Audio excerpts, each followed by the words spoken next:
পরীক্ষা দিলে ফেল করবে নিশ্চিত, সেই পরীক্ষা দিতে চায় না। আমরা বাংলাদেশ জাতীয়তাবাদী দল 16 বছর ধরে যদি ভোট হতো তাহলে আমাদের আবুল খায়ের ভূঁইয়া সাহেব আরো 3বার এমপি হতে পারতেন, আমাদের শহীদুদ্দিন চৌধুরী এনে আরো 3বার এমপি হতে পারতেন, আসাদুদ্দিন নিজাম আরো 3বার এমপি হতে পারতেন। আমাদের জীবন থেকে এই 111 থেকে প্রায় 18-19টি বছর চলে গেছে, আপনারা প্রতিনিধি নির্বাচন করতে পারেন নাই।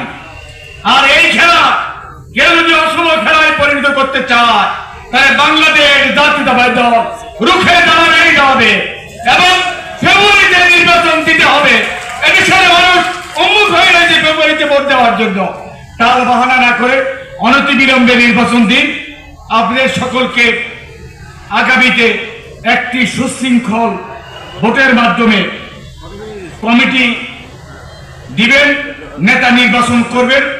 বাংলাদেশ জাতীয়তাবাদী দলের চেয়ারম্যান ঘোষণামুখে যুক্ত হবেন এবং আপনারা সে দেখতে পারবেন, কথা বলতে পারবেন।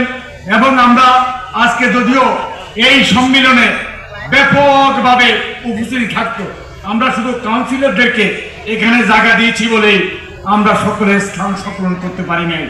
তাই আমি আপনাদের সকলকে আবারও বিপ্লবী শুভেচ্ছা